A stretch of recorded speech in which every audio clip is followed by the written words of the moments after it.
You know what the best thing about video games are?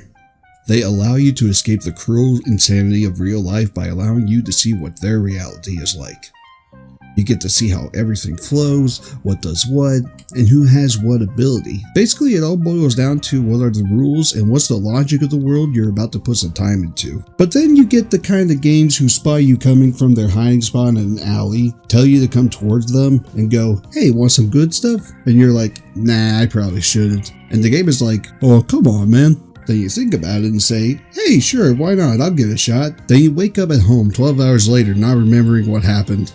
Yeah, these are the games I'm going to discuss today. The absolute wonderlands of gaming. The kind of games that just make absolutely no sense. Don't ask you to try and understand their rules or take them seriously, and tell you to enjoy the ride. Rules? Well, there's not a lot. The only thing we got on the rules list is that I have had to at least put some time to these games, and glitchy games do not count. These games have to be intentionally weird. With that said, let's get started. This is the top 11 most insane video games of all time. Why top 11? Because I'm a dirty plagiarist. Try not to lose your head, okay?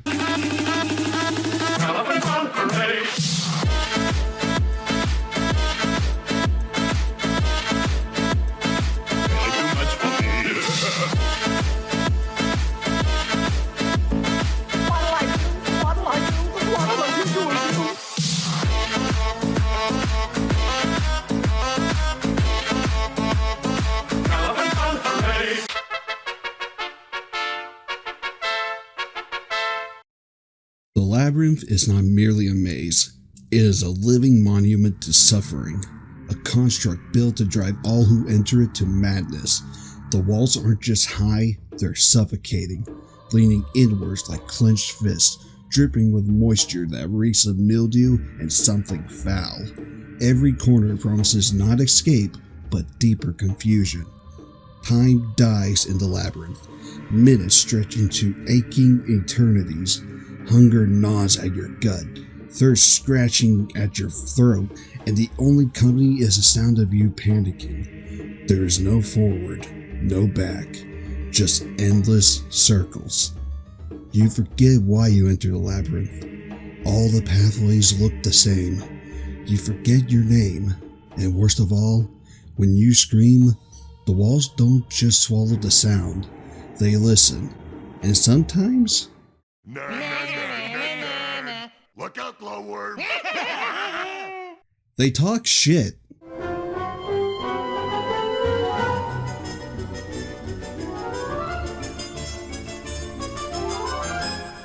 I'm pretty sure that was the mentality the dev team at Funcom had in making this game. Here's some background.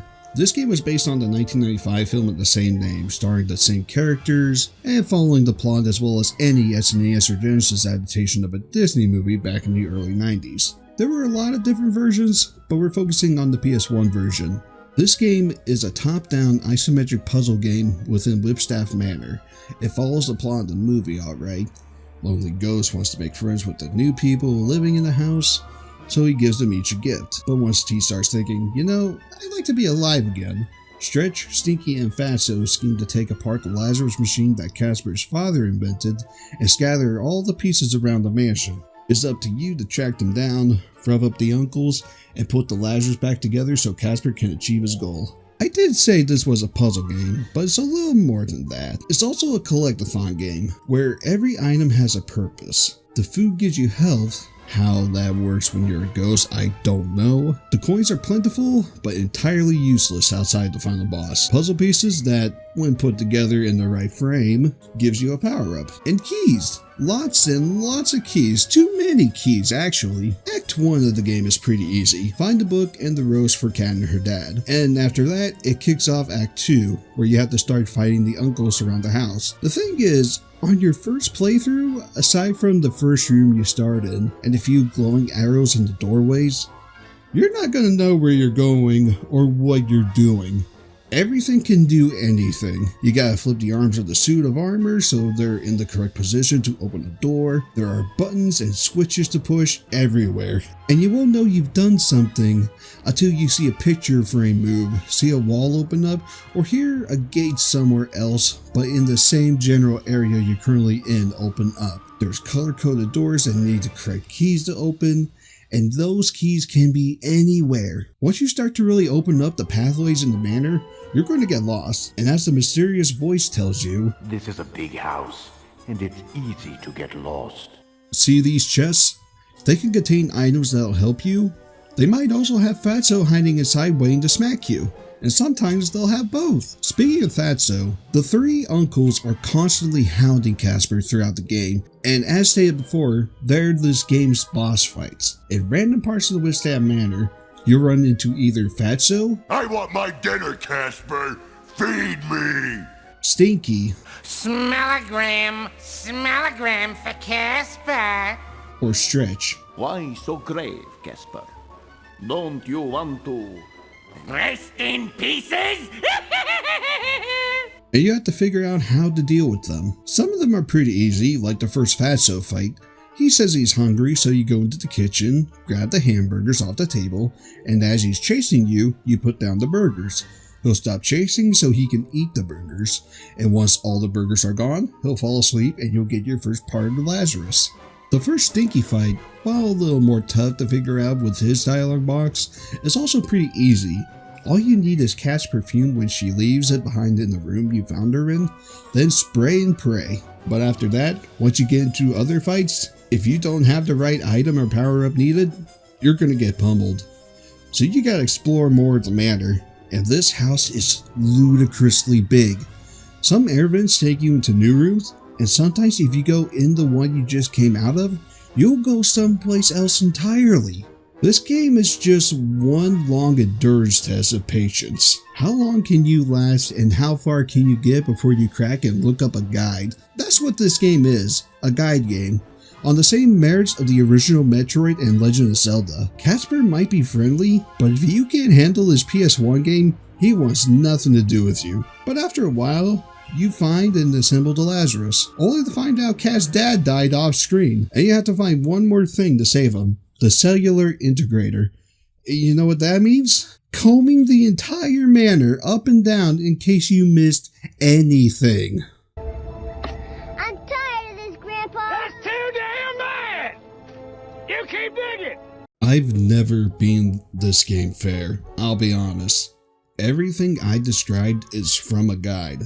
I do plan on being this game fair one day, without using the cheat code that lets you find the dev room and get everything right away.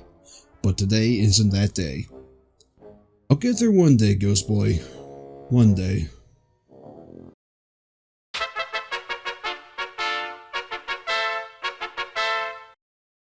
Hey, so fair warning, this entry has a lot of bright flashy colors and a lot of screen shaking. If you're epileptic, please use this timestamp to skip ahead to the next entry. Dreams are a fickle thing. Sometimes you'll experience amazing fantasies where you can do anything you want. Sometimes you'll have a dream that just can't focus on one thing. And sometimes a bartender will tell you to get out of his establishment before your alarm goes off. But if you remembered them, it's a good idea to write them down in a journal. That way, these dreams can be adapted into one of the earliest examples of a walking simulator.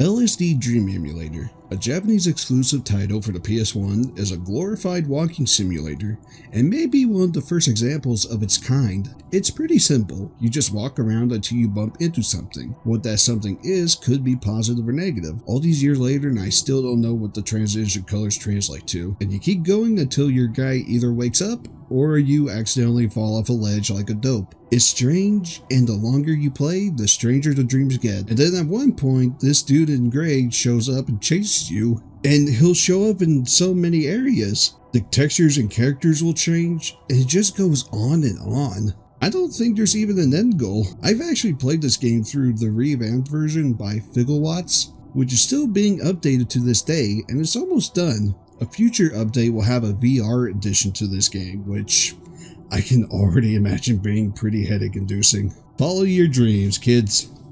Follow your dreams.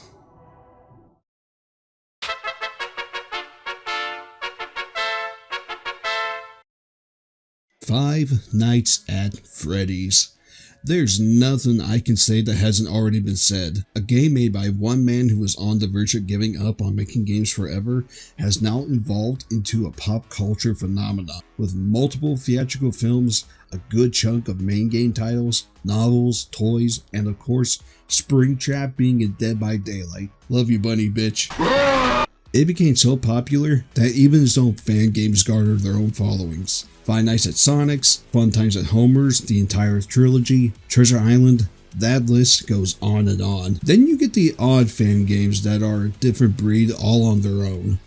And I would have talked about this one game I had in mind for this video prior, but I'm pretty sure YouTube algorithms gods would be angry with me if I did. So I'm going to talk about the next best thing. Day Shift at Freddy's, another popular trilogy that's set around the first 3 games of the FNAF series. You play as a day shift employee at Freddy Fazbear's Pizza, who we shall refer to as Old Sport. And your boss is the phone guy, a man with a literal phone for a head because that was the popular vision fans had for him at the time. And he constantly stutters every time you advance to chat. There's plenty to do that can lead to a variety of different endings. You could do your job, go through the week, get paid with fast coins, team up with the purple guy and commit horrendous acts, fix the animatronics on the main stage, like helping Bonnie find his face for example. You can play Bread Bear, the little space shooter minigame that helps you farm coins. You can use Freddy to rickroll the whole restaurant, or you can yiff the fox. Do not yiff the fox. And it all accumulates to the end with either Fredbear or the big arrival of the real Fredbear and his glorious spring locks. Yes, gaze upon my glorious spring locks.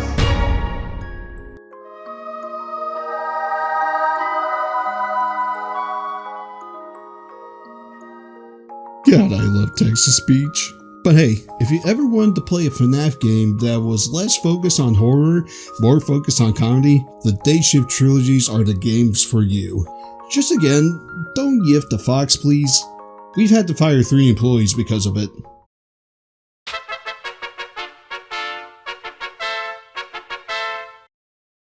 A lot of the stranger games that people know come from Japan. However, this one comes from Europe. Bloody hell. The game in question is called Freak Out, or Stretch Panic here in the States. Pretty simple plot. You're playing as this kid named Linda, and you live with 12 vain sisters. One day, a strange gift shows up at their home, and 13 vanity demons invade. 12 of them take the sisters and turn them into monsters, while the 13th demon decides to possess Linda's scarf and help her save her family. This game, in the shortest description I can give, is a boss rush. You enter the doors inside the main hub, which honestly for a PS2 game, this is probably one of my favorite hubs. It looks like you're in a sketchbook, and when you enter a room that corresponds with the door, you fight one of the 12 sisters in their demon form. Pinch and pull back, throw explosives back at them, use Linda as a projectile herself, all valid ways to damage the bosses, and the color on their health bar represents how weak or strong the attack is. Take the sister down and they blow up. I'm assuming they're just taken back to the real world. And that's the main gameplay loop.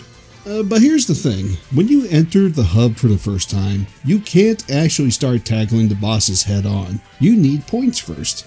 Where do you get the points? By entering these doors with the EX label on them and farm points by killing enemies. So let's do some farming, shall we? We'll just go in through this door and land in a nice summer isle. I wonder what kind of wacky enemies we'll be facing today. What? What the what? So, we're farming enemies with massive Tonhongara cougars, and you can pinch their okay, of course you can, but it doesn't do anything. Thankfully, they seem to stay in one place, so you don't have to worry about them being moving targets. Their weakness is their back. So you can either pinch the back of their head or okay, I can't describe it anymore. I'm playing as a I have to go now. My planet needs me. I'm playing as a kid with a scarf that defeats enemies with massive breeds by pinching their... Don't kill me! I need an adult! I need an adult! let's just go to the next entry. I feel like I'll be on the list if I focus on this game any longer, okay? We gotta stop giving Japan so much shit for having weird stuff. My god.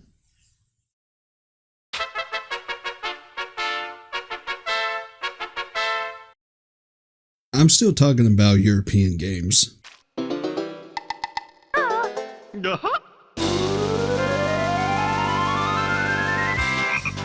You know what's wild? The fact that sometimes a character from a spin-off game can get their own spin-off game.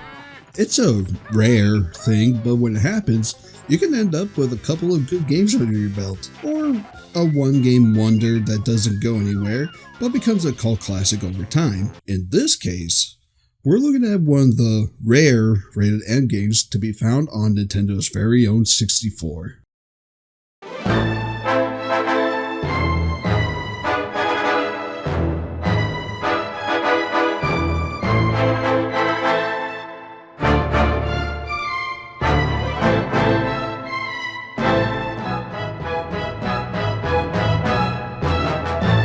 Imagine one night you get invited out for some drinks with your pals before they go out to fight a war somewhere. You drink too much and try to get home, but you accidentally go the wrong way. So after sobering up, thanks to a scarecrow teaching you about context sensitive, you find yourself in an unfamiliar location, and you gotta figure out how to get home, all the while the king of the land is trying to find you so he can use you as a table leg so his table can support his glass of milk. And poor Conker, he has to put up with so much crap, no pun intended, just to get home.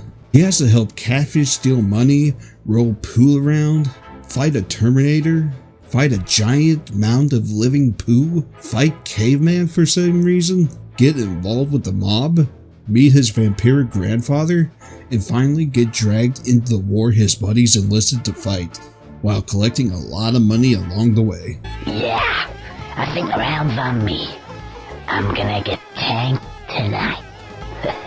It all comes down to a Matrix parody, which was the style at the time, and a confrontation with the Panther King. Oh, spoilers by the way for a 26-year-old game. The mob weasel you are working with betrays you and murders your girlfriend Barry in cold blood. Then it turns out the scientist that was working with the Panther King had been poisoning his milk. With what exactly? Well, have you ever seen an Alien movie? No? Oh, well, spoilers.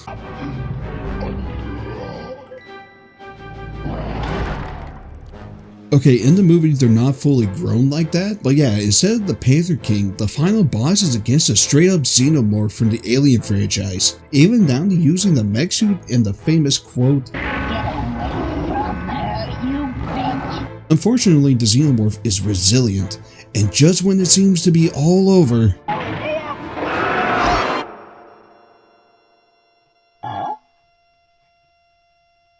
Hello? What's going on?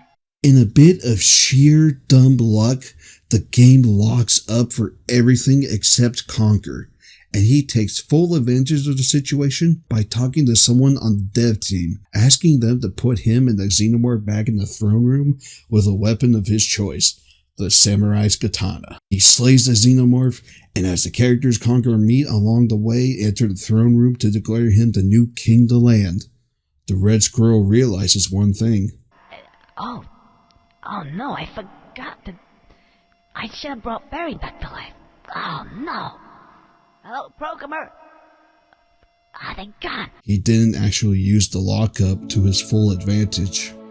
And despite his best efforts to call the programmer back in, it's no good.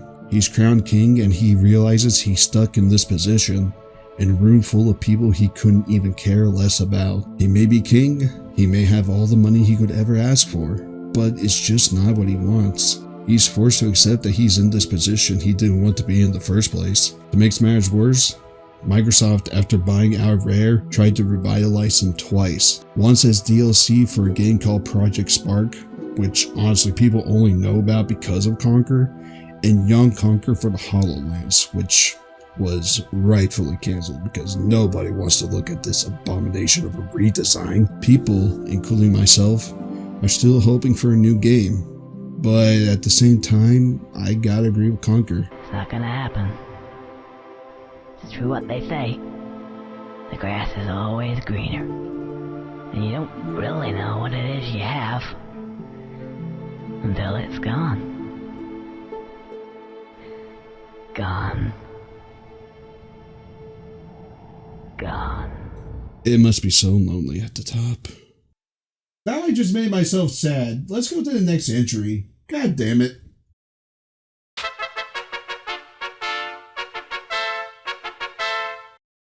And now, please join us for story time with Mr. Bob. Tonight's episode, Earthworm Jim.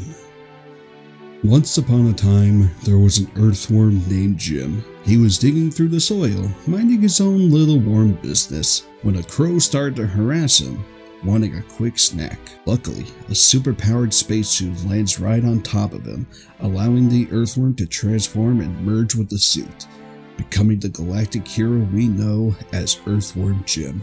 He now has to traverse the galaxy in order to fight back against dangerous foes who want to get the suit back. He traverses through New Junk City, the murky depths of the ocean, hell itself, the laboratory owned by the man who created the supersuit, Professor Monkey, for a head, and fight numerous other baddies along the way, such as Chuck, Evil the Cat, Major Mucus, Psychro, this damn dog, and who could forget Bob, the killer goldfish. Wow, that was pretty easy. It all leads up to Jim's final trial, Buttsville, where he must traverse through a perilous spiky caverns and scale along the strange winding roads before you realize it's an entire body, a body belonging to the big bad of the game, the evil queen, pulsating, loaded, festering, sweaty, pus-filled, malformed slug for a butt. Who comes up with this shit? After eliminating the queen, Jim meets up with the love of his life, Princess What's Her Name. No, really, that's her name. Look in the manual, I swear. That's her name. He's ready to take her home, until a cow he accidentally launched in the beginning of the game comes crashing down on top of her, crushing her. Feeling crushed himself, Jim sulks away, and the cow and the princess fall into the lava below. Jim returns and grabs the princess's crown, most likely to pawn it off for money.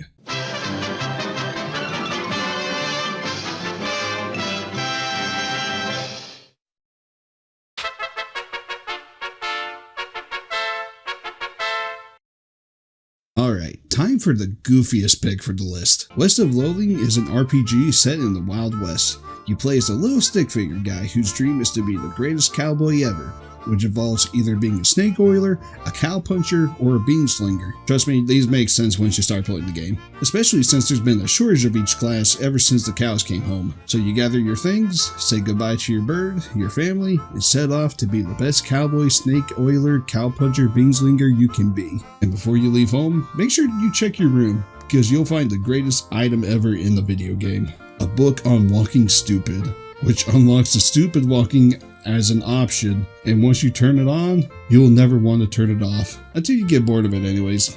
And you know what? That's all I feel like talking about with West of Loathing. Just because I don't want to spoil all the silly nonsense this game has to offer, I highly recommend it. It's $11 and tends to go on sale periodically. Plus, who doesn't love stick figures? Stick figure games are awesome, and are capable of doing really awesome things. Especially some really funny things. This is the greatest land. God, I love Henry Stickmin.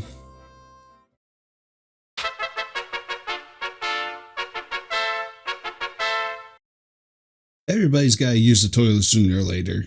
It's an inevitability. All of our bodies on a schedule, and if we don't follow that schedule, we're gonna regret it.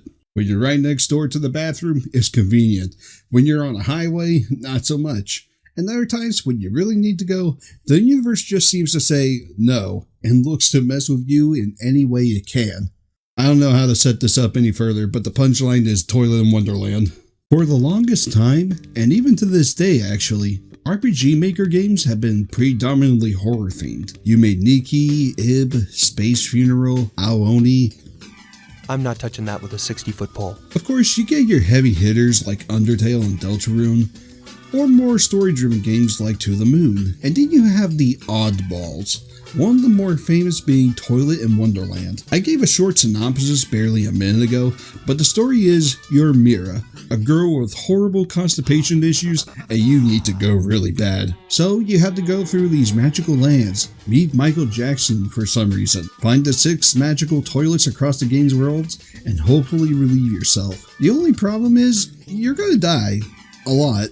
If you stand still in the unsafe haven, you'll get crushed by a giant fist. Pick the wrong dialogue option, these guys use your head as a ball. Step on the wrong tile, get eaten by a giant fish. Praise your father? He, I don't know what he's doing there, but he's doing something, and afterwards I'm not there anymore. This game is full of sprites from other games and images you can find on Google. So while it's not original per se, everyone has at least made something like this at one point. It can be funny, it can be gross, but above all else, it's weird as hell. And let me tell you, I can try to sit here and explain all of these animations all I want, but nothing, and I mean nothing, can prepare you for— It's me, Mario! Run! Run for your lives!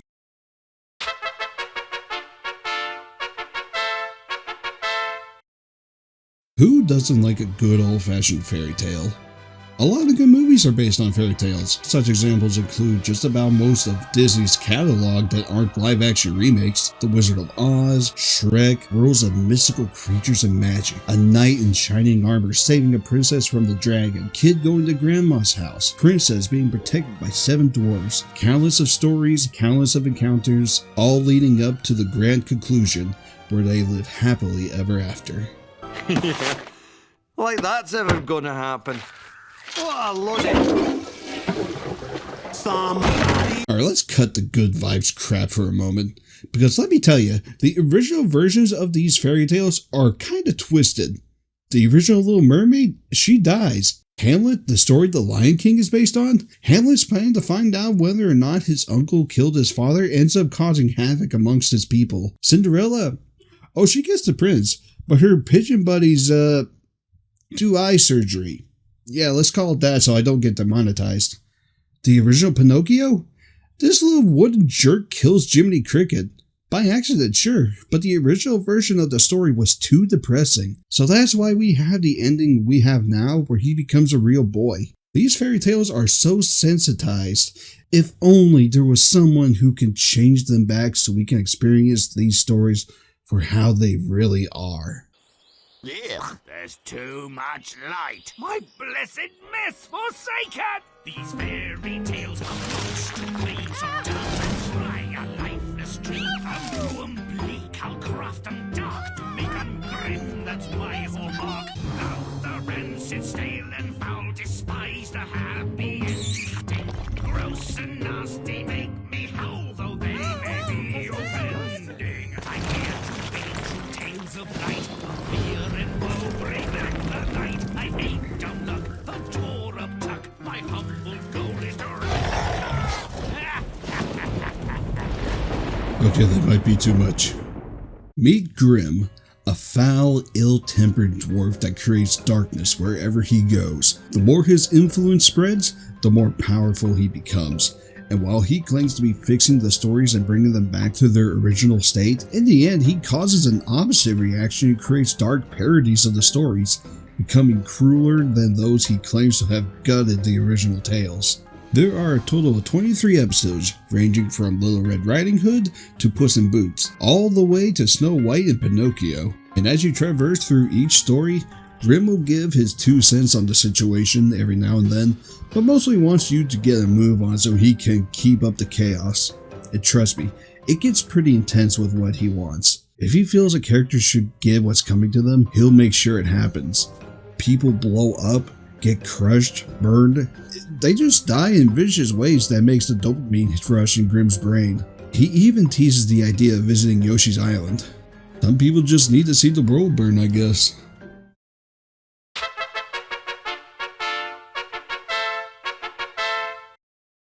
Everybody's going to have a bad day in their life or two. I certainly have, you probably have, and we're going to have more in the future. That's just how life is.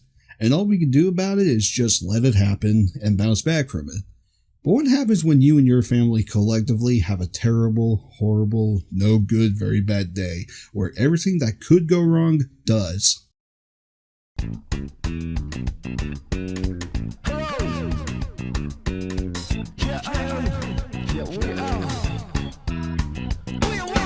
That's pretty much how it is for this poor family. It's Grandma's birthday, but unfortunately everybody forgot, and Grandma wants everyone home early to celebrate. This includes Tanio, the father, Atsuko, the mother, Rika, the daughter, and Tsuyoshi, the son. The day starts off normal.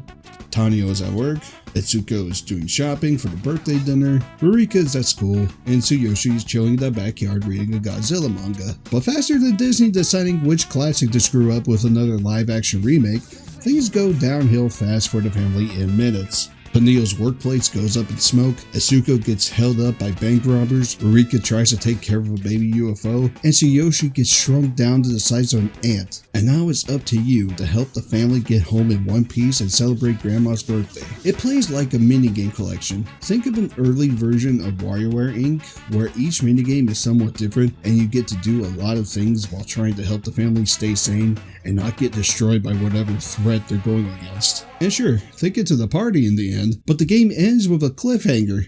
It's been almost 30 years and I still feel cucked out of a fun sequel. Whoever out there has the rights to Incredible Crisis, make some magic happen, please.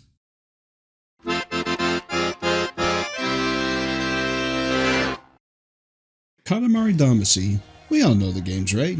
You roll around a little ball, things stick to it, and the ball gradually gets bigger and bigger till you can stick people and cars to it. Plenty of fun challenges too, like trying to roll up things that are like cows and bears without actually picking up any cows and bears. How fast can you roll? How big can you make the sumo before taking them to the ring?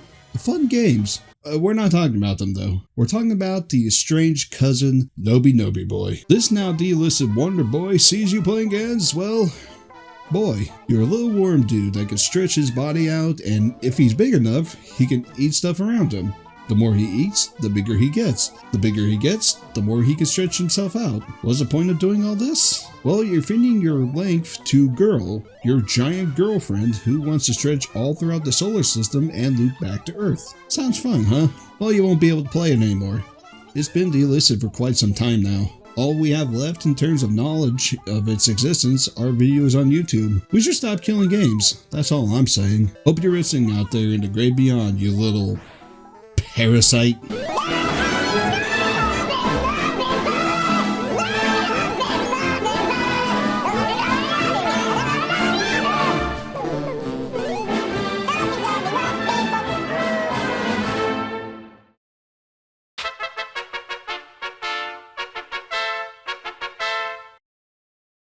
Love. Wonderful thing, isn't it? There's somebody for everybody out there. Unless you're a romantic. And hey, speaking as an ace myself, that's okay. When you come across that one person, you get the butterflies. Maybe you ask them out. Maybe you date. Maybe you have a nice relationship. Unless you're polyamorous, in which case, you date everything. No, I'm not talking about the game that's literally everywhere right now. Everyone loves Date Everything. The characters are cool, and some of them are really funny. Hi, I'm Vaughn. I can't wait to love you or whatever the fuck. But we're not here for a game about objects turning into beautiful people-shaped beings. Y'all need to see my Hear Me Out cake because I've played this game before.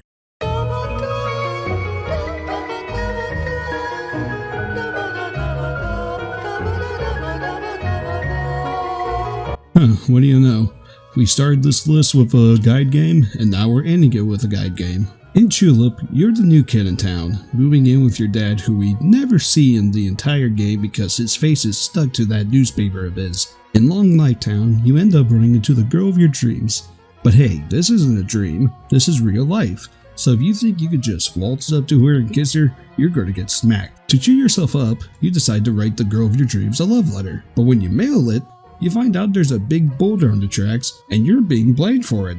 And this is on top of your neighbors talking mad shit behind your back because you got no money to your name. Hey, I've only been here a few minutes. What's going on? You ignored the boulder situation and mail your love letter, only for a strange voice inside the mailbox to tell you your love letter sucks and the main character just looks so depressed.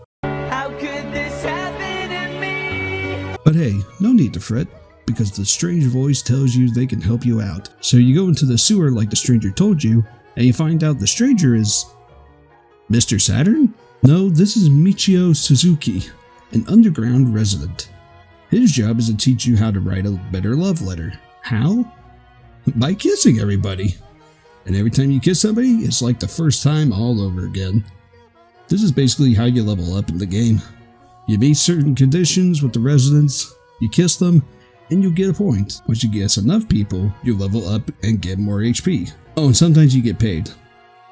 I don't think I'm clever enough to make a joke about that. Kiss some people, and along the way you find out that one of Suzuki's fellow employees, Mr. Yamada, has stolen his love letter set as payment for quitting the school they're constantly talking about. And when you try to get it back, 3 other employees steal it. So now you gotta track them down, persuade them to give you the 3 pieces of the love letter set back, and write the perfect letter for the girl of your dreams. A game about proving how grown up you are to try and impress a girl you're head over heels for. Where have I heard that before? Remember when I said that this is a guide game? Well, in one of the rarest cases I've ever seen, Julep's instruction book is the game's strategy guide. It tells you how to get the kisses and what to do next. Why did they do this? Because this is one of the most cryptic games ever. Some residents, it's easy to figure out what to do. It just requires patience, but others require a lot of trial and error. And for the underground residents, if you miss that window, you have to wait until tomorrow to get the kiss. As for the above ground residents, let's look at Leo, the bathhouse owner, for example. In order to get a kiss from him, you have to take a bath in the correct way. What's the correct way? Pour water over your head on the right basin, then left, then right, then left, then stand on the bucket. After that, get in the bath and press X once your character's eyes open. What the hell is this? Okay, this is getting really long, so I'll wrap it up now. Once you've gotten the love letter set back and gotten enough kisses to become a big shot, it's time to take on the final trial. The trial that asks you how well do you pay attention to tiny details. Thankfully, you should have the instruction booklet, and it'll get you through this part without any trouble. You march to the mailbox at the end, your new and approved love letter written on the screen. You send the letter, and it's time to confess your feelings face to face with the girl of your dreams. Oh yeah, it turns out your dad was a principal to the teachers this whole time. Yeah, out of left field, plot twist, but whatever. Dandy plays almost 1 for 1 like the intro, and with one last kiss, the game is over. Julep is one of the oddest games I've ever played. It relies heavily on RNG, the dialogue and character designs are absurd, and it all boils together for one of the most insane playthroughs I've ever had. And I don't think I could ask for anything better. You should probably just watch a playthrough of it online though. It'll save you some headaches in the end. Hey, this is Bob. Thanks for watching. If you enjoyed this video, consider giving it a like and subscribe to my channel. I would appreciate it. No AI for this one like I talked about in the last video. I think I'm entirely over the fad, so from here on out, everything will be written entirely by me. Fun fact, by the way, this is actually a remake of an old video I had on a previous channel that has long since been deleted. Back when I was scared of YouTube's changes with the COPPA and all that. I kind of regret making that hasty decision because nothing has happened yet, but oh well, live and learn, right? Again, thanks for watching, have a good day everybody.